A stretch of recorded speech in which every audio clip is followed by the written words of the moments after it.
아니고 살림만 하는 주부인지라 집안에서 컴퓨터 앞에 앉아본 적이 정말 언제인지 모르겠을 만큼 까마득히 느껴지네요.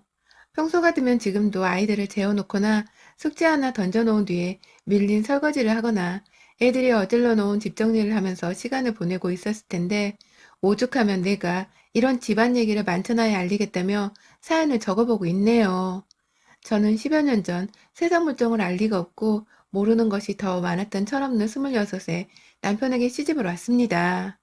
저는 저희 부모님과 온 가족들이 다 서울로 일 때문에 이사를 왔었고 남편은 혼자 대학만 서울로 오면서 서울 땅에서 자취를 하고 있었는데요. 같은 고향 사람인 것을 알던 저희 두 사람의 지인분께서 소개를 해주셨고 마침 저희 나이도 비슷한데 대학도 비슷하게 자리 잡고 있어서 몇 번 만나 식사 자리를 가진 적이 있었습니다. 식사라고나 하니 뭔가 격식을 엄청 갖춘 것 같은데 실상 그런 고급스러운 자리는 아니었고 대학가에서 닭갈비를 구워 먹고 떡볶이를 사 먹는 뭐 그런 정도의 식사였어요. 둘 다 알고 지내는 사이로 지내다가 결혼을 하기로 결심한 이유는 자신의 아버지 건강을 들먹이면서 결혼을 서둘러야 한다면서 옆에서 보채기 시작한 남편 때문이었습니다. 남편도 저도 둘 다 모아놓은 돈이 없었고 더군다나 저는 대기업에 들어가 일을 막 시작한 신입사원이었는지라 솔직히 연애보다 집중하고 싶은 일이라는 게 분명히 있었습니다. 그래서 남편이 결혼하자고 얘기를 꺼냈을 때만 하더라도 저게 무슨 뚱딴지 같은 소리인가 싶었습니다. 그 정도로 생각이 없는 사람일 거라 생각해 본 적이 없었는데 그 당시는 딱 덜 떨어진 놈 같았어요. 하지만 남편의 말은 나름 확신에 찬 듯 보였습니다.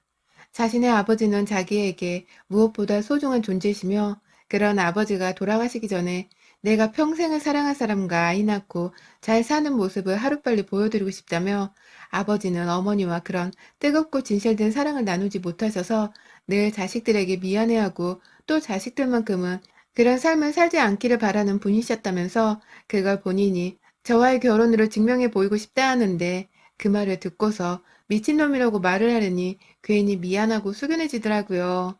이게 진짜인지 가짜인지 확인할 것도 없이 나를 평생 사랑하고픈 사람이라고 말을 하는데 그 순간 저 또한 느꼈습니다.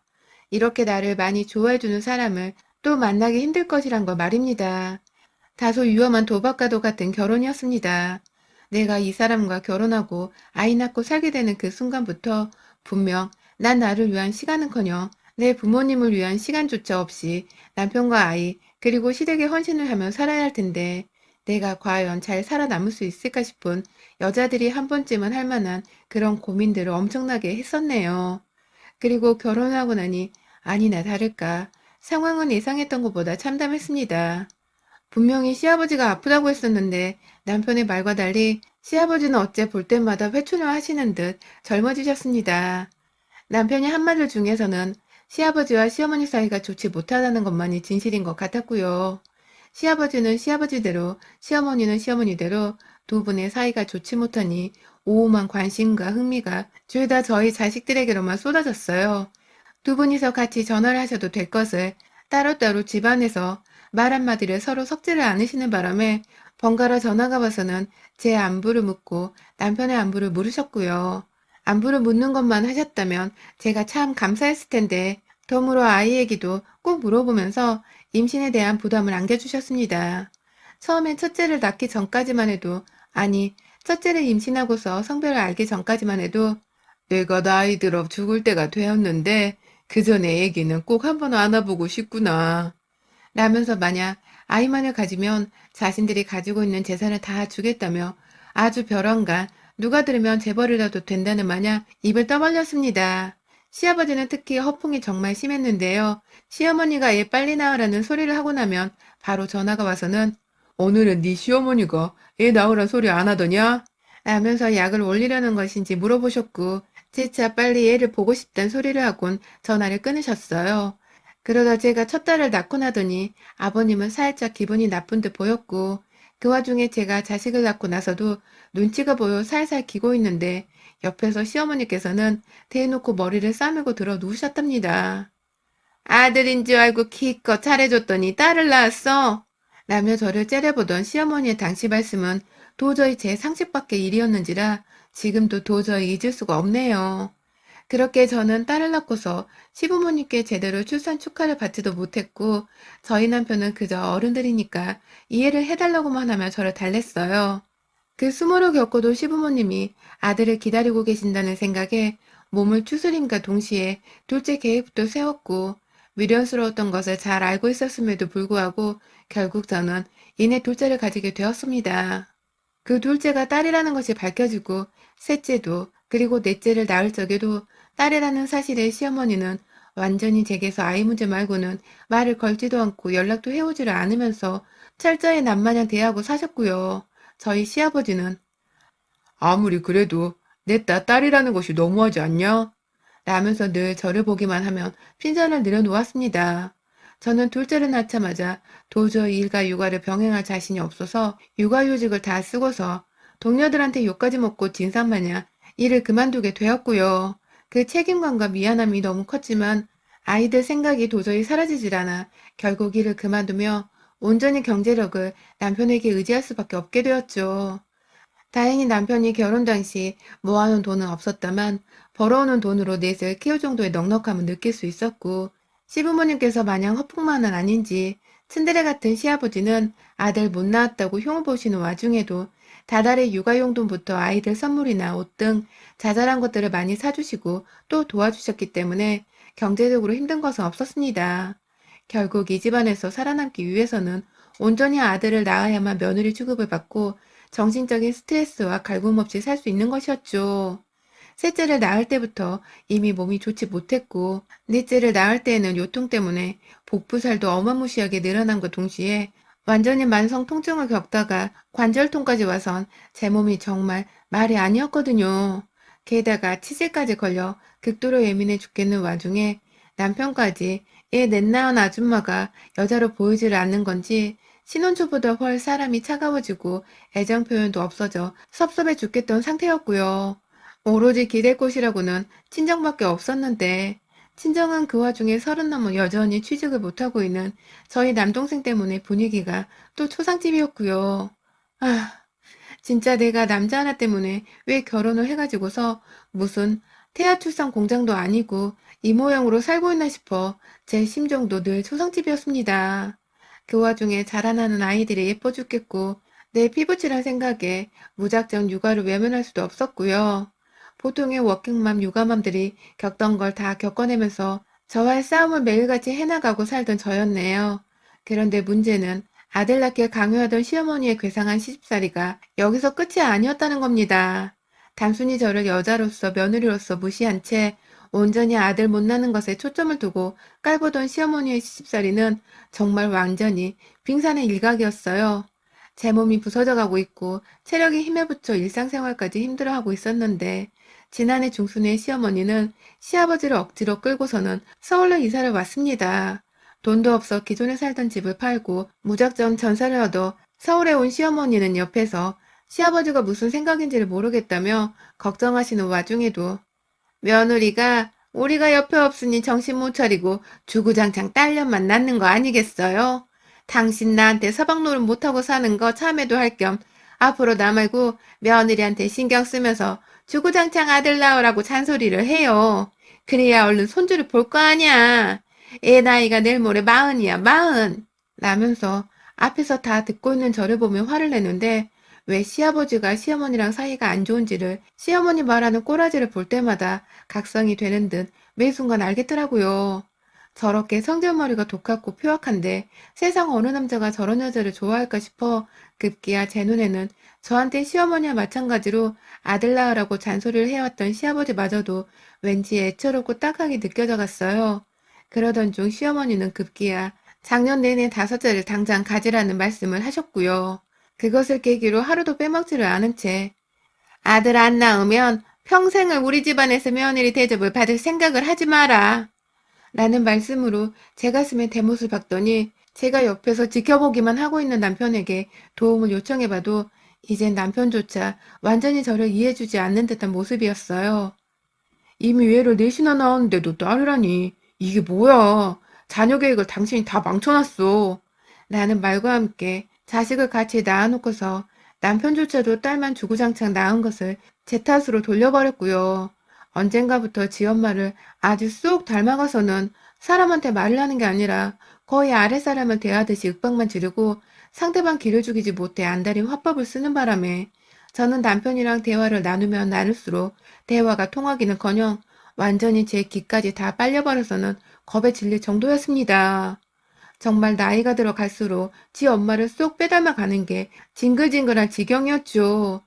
그러던 제게 시어머니가 결국은 뚝 닮은 지 아들과 같이 애를 넷이나 낳은 절 제대로 엿을 먹어버렸네요. 감히 제가 아이들 때문에 상상도 못했던 방법으로 말이죠. 서울로 이사 오고서 줄곧 저희 집을 제멋대로 들락거리면서 딸들을 본체만 취하며 제 몸 상태를 묻고 혹은 저를 그냥 빤히 관찰하듯 구경만 하며 제 몸 상태를 체크하다가 지난달에는 같이 병원에 가서 건강검진도 좀 받자. 최근엔 널 보니 너 그러다가 몸 다 망가져서 애들 돌보기는커녕 그러다 큰일 날 것 같다. 라며 전에 없이 저를 막 챙겨주시더라고요. 급기야 한두 번 하는 것도 아닌 건강검진을 받으러 가자면서 저를 데리고 무작정 외출을 하시려는데 그 사이 자기 지인 며느리의 부모로 일하는 분까지 친히 돈까지 주고서 모셔와서 저희 아이들까지 돌보게 하셨습니다. 그러니 저도 어쩌겠어요. 외출할 적에 애들이 가장 걱정인데 애들을 봐준다고 하는 사람까지 데려왔으니 시어머니를 따라 나서는 수밖에요. 내 몸뚱아리를 보고서 그래도 며느리라면 걱정은 되셨나 보다 싶은 마음에 괜히 기대도 되고 나름 들뜬 채로 시어머니랑 단둘이 해보는 첫 외출이기도 했는데 기대는 개뿔. 가보니 말 그대로 제 몸뚱이로 임신이 한 번 더 가능한지를 검사해보는 것만 주구장창 받고서 돌아왔습니다. 다른 건강 이상이나 질병 체크 같은 건 하나도 하질 않았네요. 갖은 수치심을 느꼈던 첫 병원 행보를 시작으로 저는 그 다다음 날에도 시어머니를 따라 한의원 가서 강제로 침까지 맞은 채 임신에 좋다는 한약까지 받아왔고요. 또 그 다음 날이었나? 시어머니가 임신에는 무슨 민물장어가 좋다는 소리를 들었다며 저를 막 데려가서는 비싼 장어를 사 먹이기까지 했죠. 물론 그렇게 가는 길에 자기 친구를 불러선 같이 데려간 바람에 그 둘이서만 식사 내내 주구장창 대화를 나눴고 전 말 그대로 임신을 위한 장어를 볶고서 한마디도 꺼내보지 못한 채 집으로 돌아왔습니다. 기가 막힐 노릇이었죠. 그런데 그렇게 자꾸만 별거 아닌 일로 시어머니의 요청으로 집을 비우고 외출하기를 한 2주 정도 했을 때쯤 저희 큰딸이 제게 엄마, 자꾸 어딜 가는데 아빠는 신경도 안 써. 라고 물어보는 겁니다. 당연히 회사 가서 그 시간에 집에 없는 사람인데 갑자기 자기 아빠를 왜 신경도 안 쓰냐고 묻는 딸내미 말이 이상하여 조금 더 자세히 물었더니 엄마가 자꾸 밖에 나가니까 아빠가 아줌마를 데려오는 거잖아. 라고 하는 겁니다. 순간 제 귀를 의심한 채 초등학생 딸내미를 붙잡고 몇 번이나 같은 질문을 물었는지 몰라요. 너 지금 뭐라고 했어? 아줌마? 아줌마가 누구야? 라면서 그 어린 딸내미를 다그치니 마음이 너무 안 좋았는데 남편이 아줌마를 데려왔단 소리에 정신이 나가버려 묻다가 결국 딸내미로부터 모든 전말을 엿듣게 되었어요. 제가 시어머니랑 바깥 외출을 하기 시작한 그 2주 전부터 시어머니가 데려온 보모라는 아주머니가 저희 아이들을 완전히 한 방에 넣어놓은 채 아이들을 돌보기는커녕 아무도 문 밖으로 나오지 못하게만 했었고 잠깐 아주머니가 막내 아이 때문에 두 손이 정신없는 사이 첫째 아이가 방을 나섰다가 글쎄 아빠랑 같이 있던 웬 처음 보는 아줌마와 인사를 나눴다고 하더군요. 남편이 아무렇지 않게 아이한테 아빠 친구라고 인사를 시켰고 친구랑 소개를 해놓고서는 엄마와 함께 지내는 안방으로 데리고 들어가더니 한참 동안 나오지도 않았다 하고요. 뒤늦게 보모 아주머니 손에 이끌려 방에 들어간 저희 애는 내내 그 아줌마가 누군지 생각하다가 또 한 번 보모 아주머니가 온 신경을 동생한테 쏟고 있을 때 후다닥 밖에 나왔다가 글쎄 안방 안에서 빨개 벗은 채로 뒹굴고 있던 자기 아빠를 보았다며 그게 뭐 하던 것이었냐면서 얼굴이 시뻘개지도록 울고 불며 엄마 나쁘다고 하는데 제가 정말 저희 아이들 볼 면목이 없더라고요. 요즘 애들도 알 거 다 아는 애들인데 감히 애 넷을 집안에 다 둔 채로 상간녀를 안방에 들여올 생각을 다 하다니. 그것도 시엄마란 년이 아들내미와 한통속이 되어서는 둘이 짜고 쳐서 나를 집 밖으로 내보낼 계획까지 다 치밀하게 세웠던 것이라 생각하니 분노가 치솟았습니다. 시어머니가 다시 저를 불러 데려갈 날만을 일부러 손꼽아 기다리다가 결국은 못 참겠다면서 제가 먼저 시어머니께 민물장어 사주셔야죠 하면서 연락을 했고요. 그러자 아니나 다를까 시어머니는 기다렸다는 약속을 잡았어요. 그리고 저는 약속된 그날에 집안으로 저 대신 바톤 터치를 하며 들어오는 부모에게 아이들을 잘 부탁한단 말을 했고 제 큰딸을 향해서는 엄마 믿고 가만히 있어 알겠지? 라는 비밀스런 말을 전해준 채 시어머니를 따라 나섰죠. 아니나 다를까 자기 친구를 데려오신 시어머니와 같이 민물장어집까지 갔다가 저는 아이학급 학부모 회장한테서 걸려온 전화라면서 급한 척 전화기를 붙잡고 식당 밖으로 나갔고 이내 급하게 택시를 타고 집으로 향했습니다. 한참이나 있다가 뒤늦게 제 행방을 물으며 전화가 온 시어머니에게는 학부모 모임이 있는 걸 깜빡해서 정신없이 식당을 빠져나왔어요. 지금 학부모들 만나고 밥 먹고 하면 서너 시간은 좋게 걸릴 것 같아요. 라는 거짓말을 해댔고 아무렇지 않게 제 말을 믿던 시어머니의 태도에 안심을 한 채로 어느새 저희 집 앞에 도착을 했어요. 어떻게 처신을 해야 할지 몰랐지만 아이들이 있는 집안에서 불륜을 저지른다는 남편의 행각 하나만큼은 반드시 내 손으로 처단을 시킬 거라는 사명감만으로 비밀번호를 잽싸게 누르고 집 안으로 들어갔고 내 새끼들 어딨어? 라는 비명소리와 함께 안방문을 열고 들어갔더니 세상에 저희 큰딸 말 중에 틀린 말 하나 없더군요. 문을 열자마자 보이는 제 침대 위에서 정말로 전 알지도 못하는 웬 여자와 같이 완전히 빨개 벗은 채로 침대 위에서 뒹구고 있던 남편의 등짝과 엉덩이가 가장 먼저 눈에 들어왔고 이내 제 비명소리와 함께 놀란 부모가 뛰쳐나온 바람에 그 뒤를 따라서 우르르 나온 저희 아이들이 안방 입구에서 저와 마찬가지로 지 아빠의 불륜 현장을 완전히 목격하고 말았습니다. 뭔 일인지 모르겠다는 둘째, 셋째, 넷째 멀뚱히 보고만 있는데 저희 큰아이가 돌고래 비명마냥 소리를 질러대며 울어버린 바람에 애들이 줄줄이 따라울다가 결국 제가 애들을 내보내느라 그년이 옷까지 입고 집을 뛰쳐나가려는 걸 놓칠 뻔까지 했죠.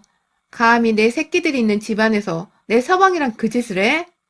라면서 애들 훈육할 때 맛보기용으로 들고 나던 50cm짜리를 가지고서 겉옷도 입지 못하고 나가려던 그년의 등짝을 아주 혼쭐나게 패주었고 이내 뒤에서 애들을 무기 삼아 숨어있던 남편의 머리끄댕이를 잡아 끌고 나와서는 마저 자로 죽어라 패대기를 쳐주었네요. 부모 아주머니의 멱살까지 잡아선 누구 짓이냐고 누가 시킨 짓이냐며 머리채를 흔들어 잡고 지랄을 피우다 결국 시어머니가 시킨 짓이라는 자백을 받아들었고 뒤에서 그러니까 이게 다 그놈의 아들 때문이잖아. 아들, 네가 아들만 좀 낳았으면 고지식한 엄마가 이런 치사한 방법까지 안 썼지. 하면서 지 엄마의 편을 들면서 두둔하고 있던 남편에게는 결국 진짜머리가 난다며 넌 그냥 여기서 나랑 끝내자. 네 정자가 불량이라 아들을 못 낳는데 어미나 자식이나 하나같이 지들 상태가 모자른 줄도 모르고 넌 그냥 내 인생에서 이쯤 되어 빠지는 게 낫겠다. 라며 그 자리에서 당장 시어머니를 불렀습니다. 당연히 시아버지도 불렀고요. 학부모 회의 간다고 해서 맘 놓고 있었는데 갑자기 집에 있다면서 당장 뛰쳐오라고 반말까지 짓거리자 잔뜩 졸은 시어머니는 정말 쏜살같이 집에 왔어요. 먼저 도착하신 아버님께는 이 모든 상황을 다 설명드리기도 수치스럽다며 당신 자식을 어쩜 이렇게 개차반으로 낳아 키웠냐고 그저 욕만 퍼부어댔고 그러자 시아버지는 하염없이 울며 엄마 아빠 사이를 눈치 보고 있는 저희 애들부터 걱정된다고 생전 딸내미들 한번 따뜻하게 안아주신 적이 없었던 분이 그제서야 정말 처음으로 자기 손녀들을 얼싸안고 달래시더라고요. 남편은 꾹 입을 다물고 있다가 지 엄마가 집에 오자 엄마 라면서 등신마냥 무슨 일이 있었는지를 다 고자질하고 있고 시어머니는 그렇다고 얘를 이 지경으로 만들어? 그래 이혼해. 너 같은 며느리 필요 없으니까 당장 이혼해. 우리가 먼저 이혼하자고 고소해버릴 테니까 그런 줄 알아. 라며 오히려 적반하장으로 나오며 저를 욕보이는데 진짜 이 치사한 방법까지 안 쓰려고 했지만 혼자 안방으로 들어가서 제가 몰래 심어놓은 소형 카메라를 꺼내왔습니다. 그거 하나 흔들어대면서 여기 이거 보이시죠? 이거 카메라예요. 몰래카메라. 당신 그리고 당신 엄마 니들 나한테 한 짓거리 그리고 내 아이들한테 한 짓거리 이거 다 범죄야. 나한테는 불륜을 사기치고 내 새끼들한테는 정신적인 아동학대를 한 거야 알아? 라면서 제발 정신 차리라고 언성을 높인 채 고소는 내가 해야 하는 거야. 니들 입 밖으로 고소 얘기 나오면 안 되는 거야. 라며 재차 저도 고소를 하겠다는 뜻을 밝혔고요. 그러자 그제서야 남편은 카메라에 뭐가 찍혔는지도 모른 채 그냥 제가 들고 있는 그 볼펜만을 보며 미안하단 말을 처음 꺼내더라고요. 그만큼 부모님이 아들을 원해서 자기도 동조를 한 것뿐이라고, 그러니 자기 엄마를 봐달라는 말과 함께 교모의 자기 엄마한테로 모든 탓을 뒤집어 씌우는데 너무 웃겨서 빵 터질 뻔했네요. 남편이 겨우 이 정도 배알도 없는 찌질한 놈이었구나 싶어 더 실망할 것도 없이 실수를 했습니다. 그날 결국 저는 아이들을 모두 데리고 제 짐까지 싼 채로 친정으로 갔습니다. 아주 도망치듯 남편과 더 이상 엮이고 싶지 않다면서 떠났어요. 당연히 양육권과 양육비 문제로 골치가 너무 아팠고, 당장의 남편과 상간녀한테 그리고 시어머니한테까지도 불륜에 대한 책임을 묻기 위해 고소를 해야 하는데, 제 수중에는 제 돈이라 할 만한 것이 없어서 고소는커녕 변호사 사무실 근처도 못 들어가겠더라고요. 친정 부모님은 애를 넷이나 낳아놓고 마흔도 안 된 애가 이혼하자면서 거의 뒷목 잡고 쓰러지기 일보 직전이셨고, 나날이 아이들은 저만큼이나 바뀐 환경에 괴로워하면서 막내는 아무것도 모른 채 지 아빠를 찾는데, 거의 일주일 정도를 혼자서 내내 밤마다 울음으로 지새웠습니다. 이대로 내 인생은 완전히 끝이 났다는 생각을 하면서 딱 목숨줄을 끊고 싶다는 충동을 느끼려던 그 일주일 되던 날, 한 통의 전화가 걸려왔어요. 시아버지의 전화였습니다. 제 편을 들어주긴커녕 매번 시어머니와 비슷하게 아들 타령을 해왔던 아버님이 웬일로 저한테 전화가 와서는 친정집 앞이니까 나오라 하는데, 나가보니 아버님께서는 무슨 사륜구동 벤츠 차 한 대를 끌고 나타나셨어요. 무작정 저희 집 주차구역이 어디냐고 묻더니 거기다가 차를 세워놓으신 채 차키를 주시던 아버님께서는 이제 애들 데리고 다니려면 큰 차 하나는 필요하지 라면서 그 차가 바로 제 차라고 하시는데, 이게 도대체 무슨 일인가 싶었습니다. 아버님께서 저 주려고 지난 일주일 동안 차를 사서는 막 출고된 차를 가지고 나타나신 것이었습니다. 아버님, 저 이거 받고 남편이랑 순순히 이혼 못해요. 어떻게든 그 인간, 그리고 시어머니까지 벌받게 해야 해요. 라며 울먹이는 제게 시아버지는 다시 한번 쐐기를 박아주셨어요. 그래야지. 인간 같지도 않은 짓거리를 한 년놈들은 그 죄값을 치르게 해야지. 그래서 변호사는 알아봤고 어디까지 하고 있는 거야? 라며 제가 뭘 어떻게 준비하고 있는지를 물어보는데, 돈이 없어 아무것도 못하고 있었단 사실에 저희 부모님만큼 분노를 하신 시아버지께서 결국 저한테 벤츠와 더불어 거의 7억 가까이가 찍혀있는 통장 하나와 카드를 건네주셨습니다. 자기가 일생을 다 바쳐 벌어오고 모아뒀던 돈인데 그거 그냥 너 쓰라고, 소송이고 뭐고 자신이 그간 챙겨주지 못한 손녀들 맛있는 거라도 마음껏 사주며 잘 키워보려고 하는데, 이게 꿈인지 생시인지. 그간 그렇게 자기 돈 많다고 허풍을 떨어오더니 그게 다 허풍이 아닌 진짜였더라고요. 집구석에서 마누라랑 아들내미가 하는 꼬라지를 보고는 맞춰주다 안 되겠다 싶으셨는지 가지고 계신 재산까지 몽땅 다 자기 와이프랑 아들도 아닌 저한테 몰래 넘겨주시면서 자기 아들과 마누라한테 걸 소송자금까지 대주는데, 이게 진짜 돈이냐면서 몇 번이고 통장을 보며 입을 쩍 벌렸는지 몰라요. 거절을 하지 않았습니다. 받자마자 손으로 통장을 한번 꽉 쥐어봤다가 반드시 승소하고 내 딸내미들도 잘 키워낼 거라면서 시아버지께 굳은 다짐만을 보여드렸어요. 내가 손해보고 살았던 내 젊은 시절과 앞으로 겪게 될 내 험난한 삶을 이 돈으로 보상을 받은 것이라 생각을 하기로 한 채 가식적인 사양은 하지 않고 당당히 그 돈을 받았습니다. 사실 그날 남편이랑 상간녀가 안방에서 무슨 짓거리를 했는지 몰래카메라에 담지 않았어요. 소형 카메라를 사놔도 그걸 어떻게 써먹는지도 모르는 주부인 제가 뭘 알고 카메라를 설치했겠냐고요. 오히려 영상 보면 충격받을까봐 그냥 볼펜 하나 가지고서 드라마에서 본 것을 따라한다고 연기를 해봤는데, 남편과 상간녀 그리고 시어머니까지 제발 저리고서 자기들 입으로 더러운 짓거리를 다 불어버린 것이었습니다. 그 순간부터 집 나온 순간까지 죄다 심장이 계속해서 번개 맞은 듯 요동치고 괴롭고 무서웠는데, 시아버지의 도움으로 저는 당당히 변호사를 선임함과 동시에 남편과 시어머니 그리고 시어머니를 통해 알게 된 보모와 상간녀까지 죄다 신상털이를 해내 소송을 걸어버렸고, 소송을 준비하는 와중에 전 운전교수까지 받아가면서 시아버지가 주신 벤츠차를 몰겠다고 도로주행을 하고 다니며 살고 있습니다. 돈이 정말 살면서 반드시 필요한 건 맞더라고요. 이 힘든 시기에 시아버지의 7억이 어찌나 큰 힘이 되던지. 운전하며 나름 웃어보기도 하는 여유를 만끽하고 있고, 이 소송전이 펼쳐지는 와중에도 저희 애들을 모조리 데리고서 친정 부모님과 키즈카페 놀러를 갈 수도 있더라고요. 소송이 어떻게 끝날지는 모르겠지만 여전히 자기 아들한테 자신의 모든 재산이 며느리에게 있다는 사실을 알려주지도 않은 시아버지 덕분에 저는 시아버지의 돈으로 저희 애들 대학 자금도 이미 준비했고 앞으로 평생 잘 키워낼 수 있는 든든한 양육비를 얻어냈습니다. 현재 시아버지께서 정식적으로 재산을 미리 물려주겠다며 세금 절차까지 밟고 계시느라 아버님과의 만남으로 정신이 없네요. 내 금 같은 20, 30대의 인생을 모조리 임신과 출산에 쏟아부으며 살았던 지난 시절이 너무 처참해 보여 가슴이 무너질 것 같았는데 이젠 진짜 하늘이 저에게 금싸라기줄을 내려주신 것만 같아 매일을 로또 맞은 기분으로 살아가고 있습니다. 이제 남은 건 남편과 시어머니를 향한 복수 하나뿐이네요. 무조건 승소해서 그때 이 후기를 사연으로 다시 보낼 수 있었으면 좋겠습니다. 여러분의 생각은 댓글로 남겨주세요. 오늘도 시청해주셔서 정말 감사합니다.